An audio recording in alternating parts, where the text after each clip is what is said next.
Mesdames, Messieurs, bonsoir et bienvenue dans cette édition d'information. Tout d'abord, retenez que les acteurs de la société civile nigérienne, Munkela Halidou du SINASEB, également secrétaire général de la CNT, Michael Zodi et Moudi Moussa du mouvement Tournons la page Niger vont passer leur 64e nuit de détention dans les maisons d'arrêt de Daikaina, Walam et Kolo dans la région de Tilaberi. Ils ont été tous arrêtés à la suite de la manifestation pacifique du 15 mars 2020 contre le détournement de plusieurs milliards de francs CFA au ministère de la Défense nationale. Depuis leur arrestation, des voix s'élèvent au Niger et à l'international pour exiger leur libération. Ce matin, au Palais des Congrès, la directrice de cabinet adjointe du Premier ministre, Mme Hadari Zainabou, a réceptionné un don offert par Nestlé Niger relativement à la lutte contre le Covid-19. Détail dans le reportage qui va suivre. Nestlé Burkina, succursale du Niger, ne s'est pas mise en marge de la mobilisation contre le Covid-19.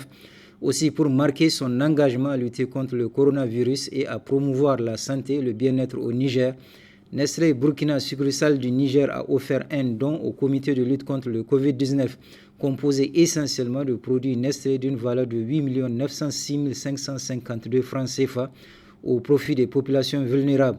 Selon la directrice de Nestlé Niger, Mme Hamani Azza, Nestlé donne le top départ d'une série d'actions que la succursale du Niger entend mettre en place. Il s'agit de la distribution de produits alimentaires et produits d'hygiène d'une valeur de 10 millions aux détaillants de bouillon dans les marchés de Niamey et de l'intérieur du pays.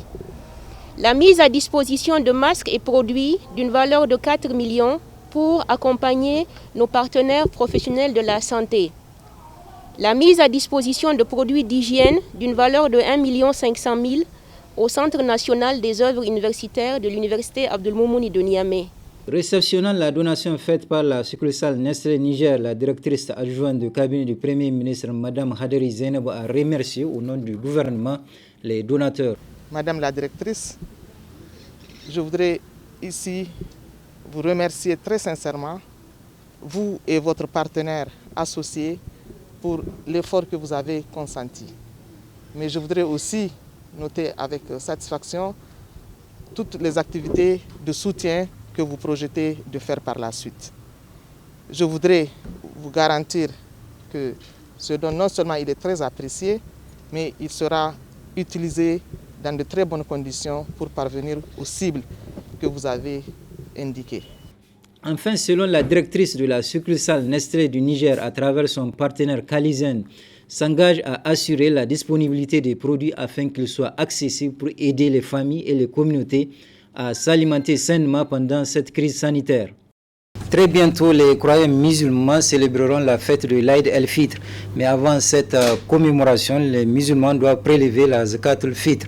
Alors, comment la prélève-t-on? La réponse avec le prédicateur Ben Salah. Eh bien, quelle est sa valeur? Sa valeur est de la valeur et du poids, s'il s'agit de quelque chose qu'on peut peser ou mesurer, de 3 kg de la nourriture la plus répandue dans une région donnée, dans une contrée donnée. 3 kg par personne au nom de chaque membre de notre famille. Les ulémas disent que, eh bien, certains ulémas, pas tous, que si notre femme est enceinte, et si on sait qu'elle a des triplés, qu'elle a un triplé, alors d'enlever aussi pour ce triplé qu'elle a en elle, mais de façon facultative. Mais pour les autres, de façon obligatoire. Maintenant, il y a un domestique qui est chez nous. Tant qu'il est musulman, eh bien, on peut s'acquitter de Zakat al-Fitr à son nom. C'est une aumône supplémentaire pour nous, Inch'Allah ta'ala.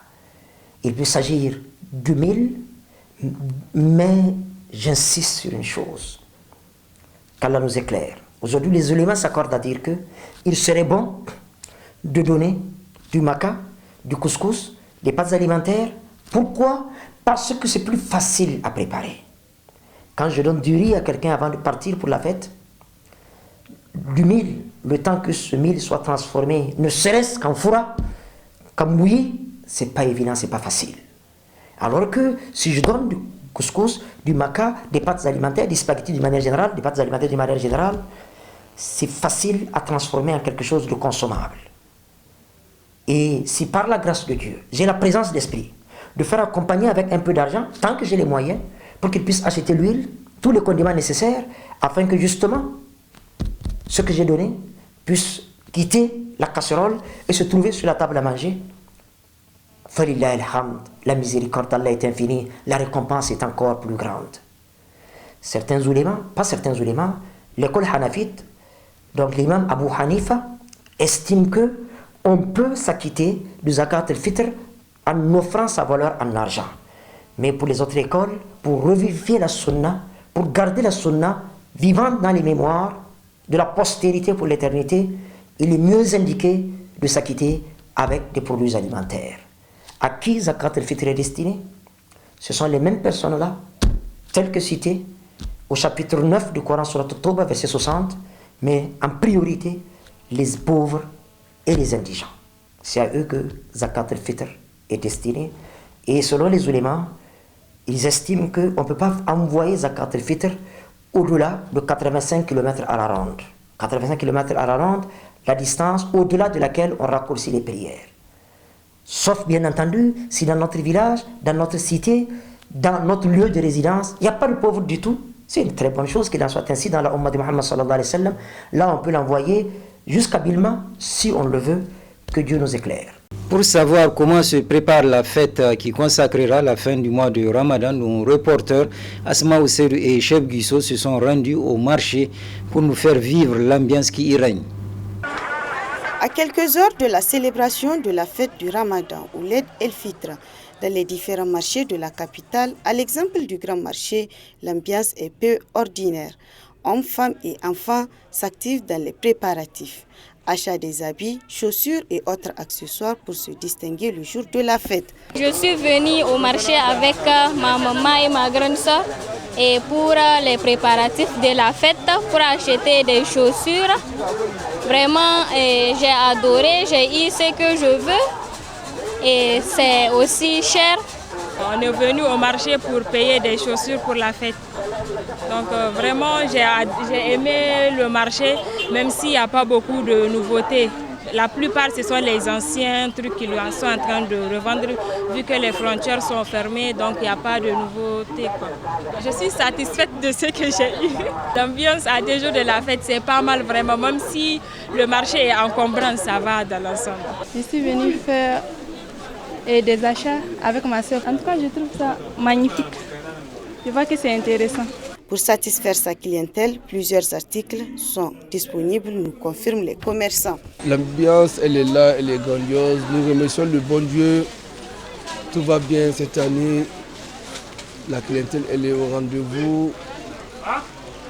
On remercie tout le monde. On a de nouveaux articles parce que nous, chaque fois, on essaie d'anticiper les choses pour garantir la qualité et satisfaire la clientèle aussi. Oui, tout est au rendez-vous. Le prix, c'est resté intact. On n'a pas eu de changement, on n'a pas changé les prix. C'était au même prix. Vous pouvez aussi demander à la clientèle, ils vont vous le confirmer. À l'occasion de cette fête de Ramadan, les autorités municipales doivent redoubler d'efforts en ce qui concerne les dispositifs mis en place dans le cadre de lutte contre le coronavirus au niveau des différents marchés. Quant à nos reporters Hamza Sakou et Saoudoumi, nous font découvrir le prix de la volaille qui est en vigueur à 2 pas de la fête de l'Aïd el-Fitr. Nous sommes à quelques jours de la fête de Ramadan, appelée Eid al-Fitr, une fête au cours de laquelle la volaille est beaucoup sollicitée pour le mets. Des volailles disponibles et à des prix abordables pour le moment. Nous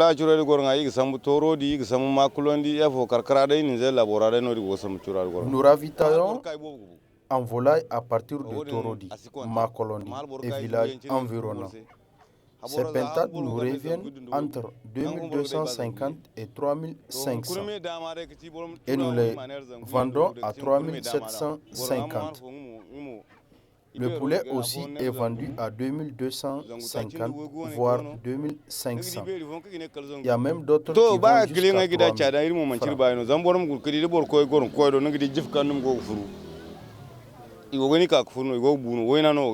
Malgré sa disponibilité sur le marché, Les clients ne cessent de s'inquiéter du prix qui monte en flèche. À la veille de la fête, vraiment, je trouve que les condiments sont chers. La viande de la volaille aussi est chère. Vraiment, il faut diminuer le prix avec les condiments et autres. À la veille de la fête, vraiment, ils augmentent les prix. C'est vraiment pas facile. Je ne sais pas, pour eux, ils disent que c'est le moment de gagner beaucoup d'argent. Vraiment, c'est pas facile pour la population quand même d'acheter à des prix exorbitants les volailles, même les simples pentades sont à plus de 3 500, 4 000 maintenant. À l'approche de 2 jours, voire 2 jours, 3 000, ils vont augmenter encore plus. Donc vraiment, c'est d'appeler les gens à vraiment casser le prix et à faciliter à la population d'acheter leurs produits. Pendant cette période de morosité économique, les revendeurs doivent respecter les prix fixés par le ministère en charge du commerce à l'occasion de ce mois béni de Ramadan. Ce journal est à présent terminé. Merci de l'avoir suivi et je vous souhaite de passer une excellente soirée.